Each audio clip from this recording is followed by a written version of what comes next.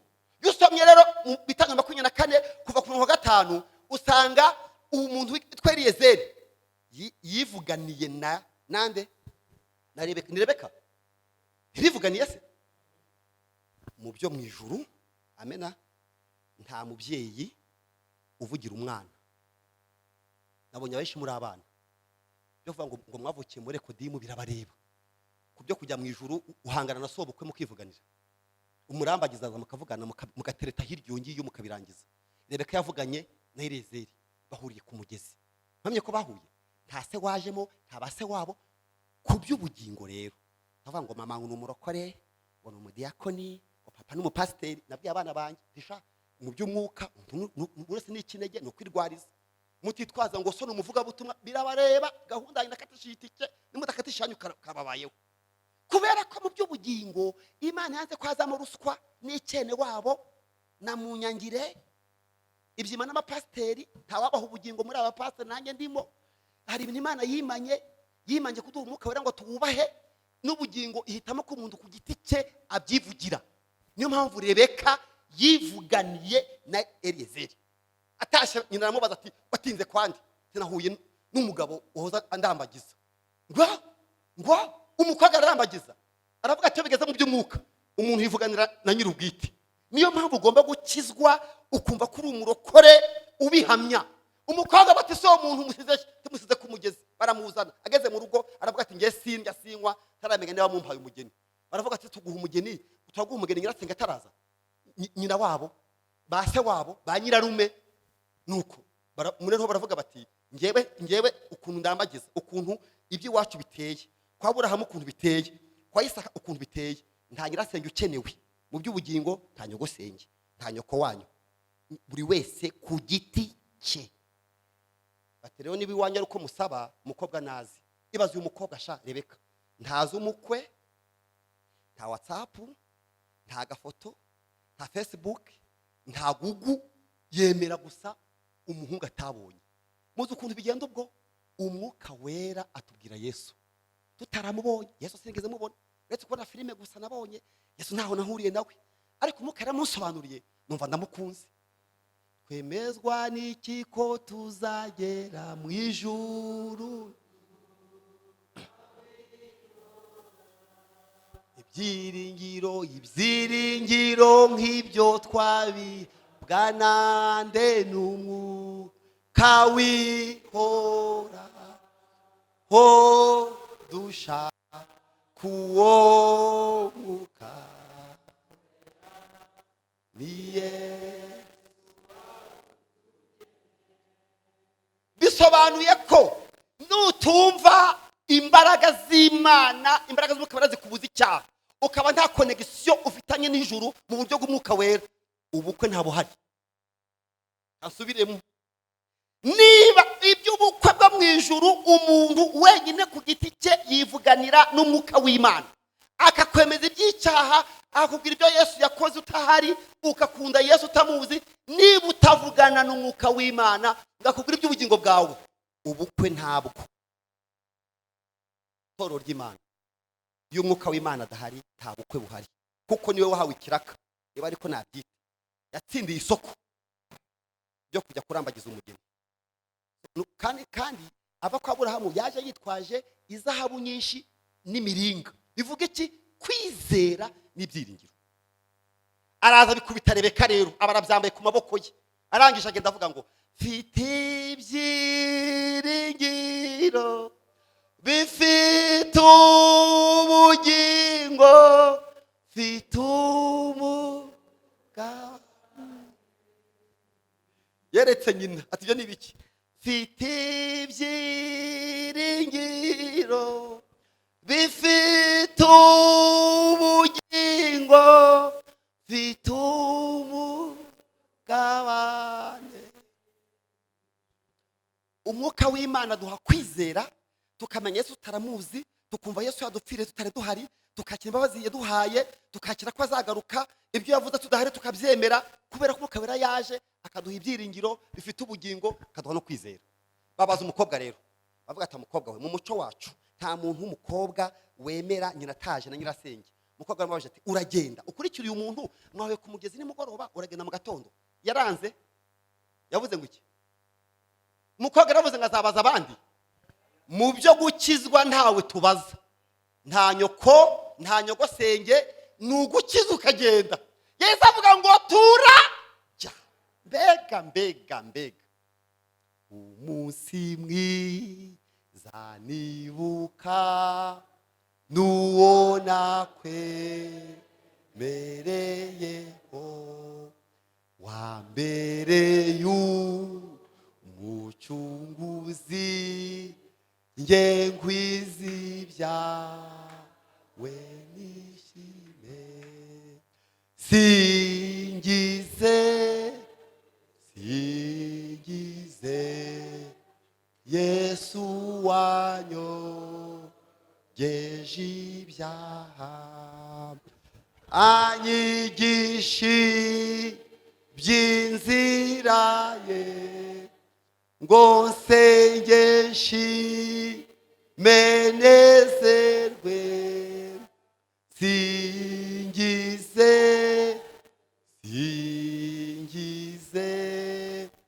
Yesu wayo.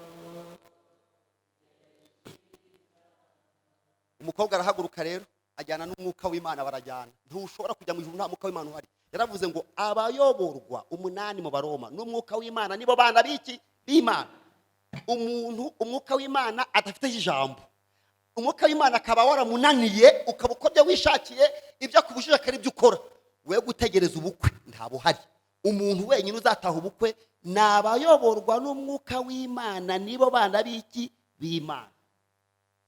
Barajyana rero. Ikintu cyantangaje rero nuko bagiye baganira. Iyo turi kumwe n'umwuka wera aduhumuriza, akatubwira ati nta kibazo. Ubwo Rebeka na Eliyazari baragenda, ariko nanejejwe n'ukuntu bahuye na Yesu, bahuye n'umukwe ku musozi. Bageze imbere ku musozi bahasanga Isaka ari gusenga, ari mu misozi, yavuye mu rugo. Nyamara Yesu yavuye mu rugo ntago akiri kwa papa. Urukumbuza dufitiye ntabwo yakwicara n'ukuri yaraje kwirembo ubari kwirembo, nuko araje Yesu araje kandi ageze. Yasanze Isake atakiri mu nzu, yagiye kumutegera ku musozi. Ikintu cyantangaje nuko Rebeka akibona Isaka yahise amenya ko ari we. Nzamumenya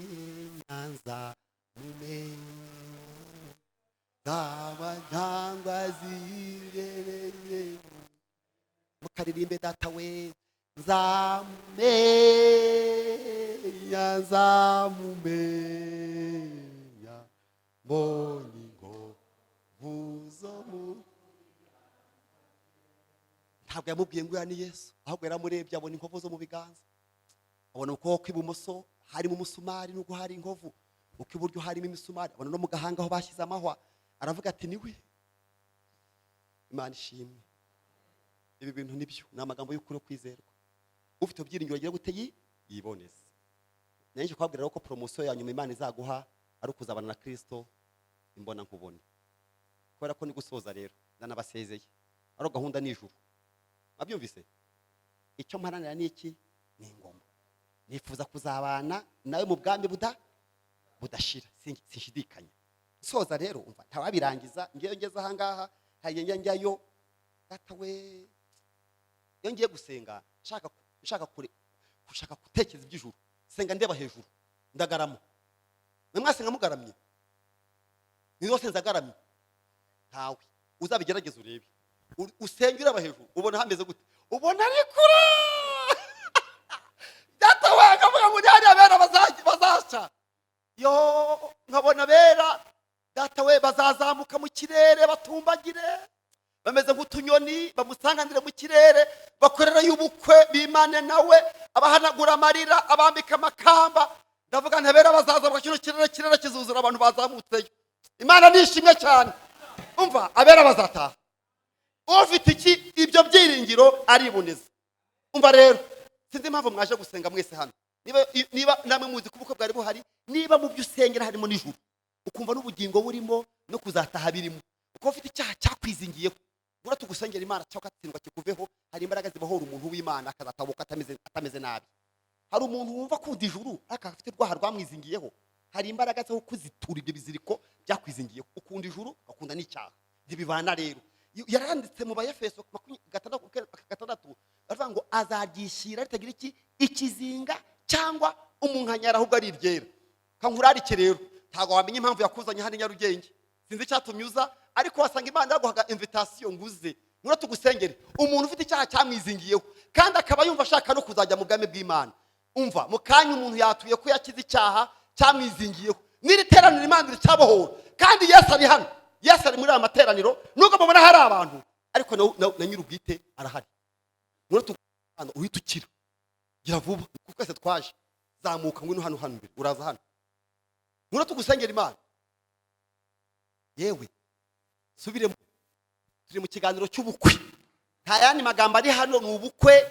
Ngwino tugusengere Imana iguha umugisha. Hagarara hano tugusengera Imana. Ubu tujye gusengera uyu mukobwa rero, uhereye none binduka ubuzima bwe, atangira umunezero. Niba hari undi uhari nawe nazi, niba hari undi muntu baba barakubonye batarakubonye, baragufashe bataragufashe, ariko niba ukunda ijuru ukumva ufite n'icyaha cyakwizingiyeho, tukitubwire, ariko turagusengera Imana. Nyamara uyu munsi ntuzi impamvu waje muri amateraniro, wasanga invitation mu mwuka ari yakuzanye. Wangiriye vuba ko amasaha yarangiye, gira vuba n'ukuri, muri tugusengera Imana. Swate waguye mu byahanda wakubonye, urashaka no kujya mu ijuru, ariko n'icyaha rurageretse. Hari imbaraga zibohora, hari imbaraga zibohora. Najaga ndo rongotana mu by'isi no mu ngeso mbi, ugarutse wabayuza ko turi kuririmbira, niwe turi kuririmbira. Sinzongera kuzi, turi kukuririmbira nguze singize nyaruka. Umva, turi mu gahunda y'ubukwe, niba nawe urimo ngwino nyaruka. Anyigisha by'inzira ye, ngo nsengeshi menezerwe, singize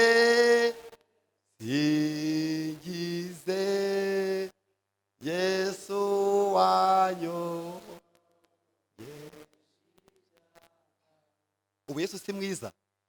Niba wonye undi mugeni muri iteraniro, ubwo Yesu si mwiza? Azi kwirwanaho. Umva rero tujye kubasengera. Ibyaha byarizingiyeho, hari imbaraga zo kunesha icyaha.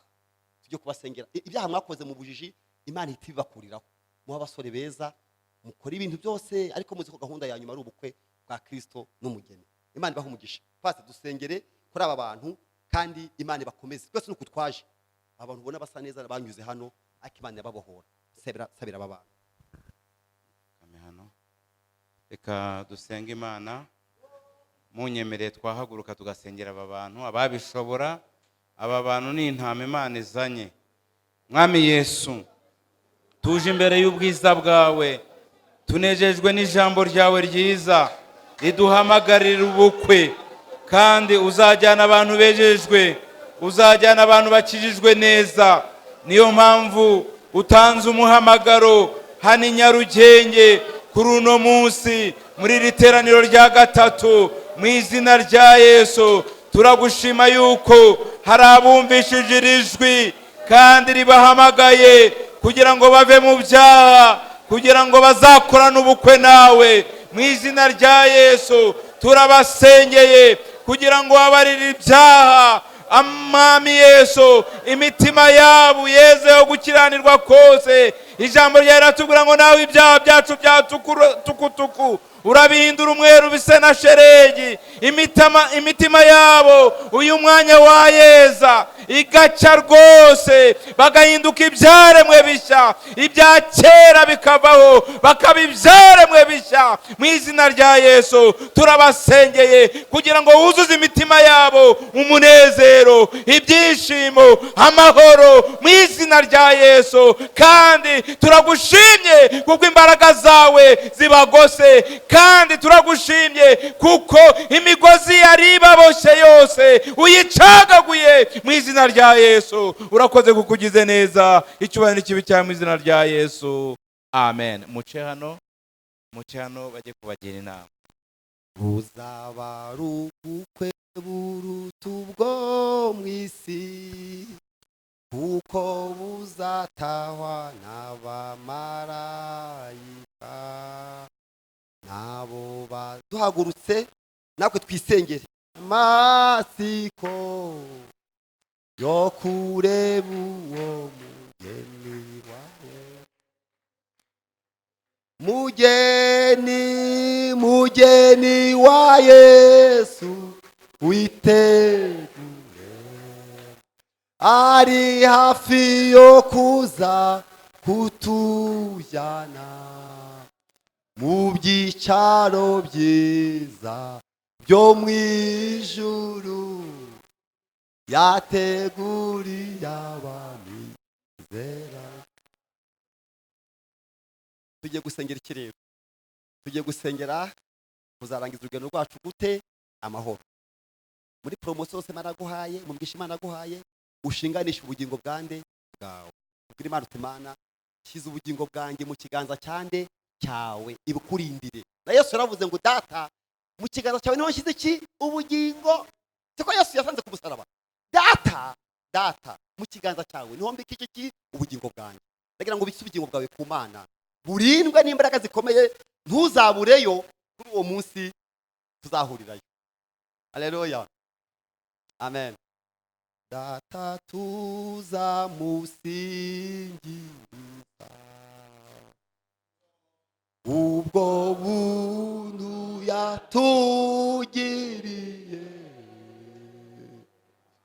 n'urukundo rwe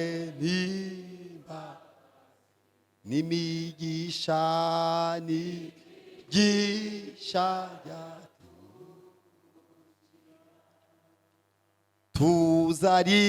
tuzaririmbira mu ijuru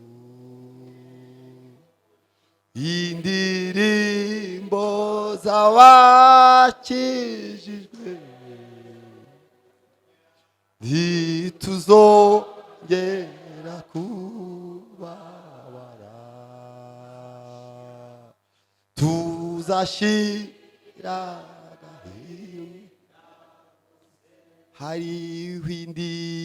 hariho indi si nziza cyane twasezeranijwe n'Imana, tuyitegereze kuko data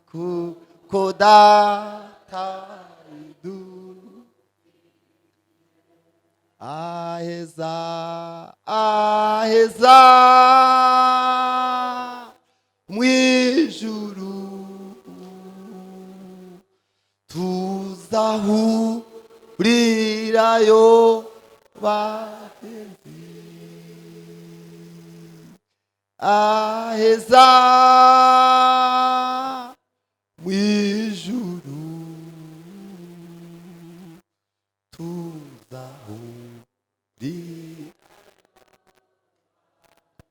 Mana, turi imbere yawe mu bintu byatuzanye uduhamagara, wa muhamagaro twumvise, burya wari ubitse ubugingo, wari ubitse ubukwe, wari ubitse ijuru. Nubwo turi hano i Remera, ariko umuririmbyi yavuze ngo aheza tuzahurirayo. Iri teraniro ririmo umugeni, ufite ugutwi niyumve ibyo Umwuka abwira amatorero. Umugeni uzi kumva, umugeni uzi kwitegura. Iri torero rya Nyarugenge ririmo umugeni wamaze kwandikisha itike y'ubukwe, witeguye kuzabutaha. Niyo mpamvu yiboneza. Hano rero harimo ubukwe, hano harimo umugeni wa Yesu. Niyo mpamvu tubikije ubugingo bwacu mu biganza bya Yesu, kugira ngo abuturindire tutazagaragara ko dukozwe n'isoni, twarateranye, twarasenze kuri urya munsi tukibura ubugingo bw'abantu bakuru, ubugingo bw'abamama, ubugingo bw'abasore, ubugingo bw'abakobwa, ubugingo bw'abagabo. Dushinganishije ubugingo bw'abanyetorero. Uturinde umubi. Waravuze ngo udukura mu isi, ntabwo udukura i Kigali, ntabwo udukura hano, ngo ariko uzaturinda umubi. Rinda umubi w'Abanyarwanda, urinde umubi abantu bo mu karere k'ibiyaga bigari, urinde umubi abakwizeye bose bo ku isi. Urakoze nyakubahwa. Dushinganishije ubugingo bwacu, tubikije mu kiganza cyawe, ntawubasha kubukuramo. Niwakira ubugingo bwacu Mana, akira ubugingo bwacu n'ubwawe Yesu, kubw'ubuntu bwawe uduhaza ibyiza. Urakoze Mana y'icyubahiro. Tugushimiye ko nyuma y'ibi bintu byose tubona mu isi, igisubizo cya nyuma cyabera ari ukuzataha ubwami budashira. Urakoze mu izina rya Yesu, ugira neza. Amen, amen.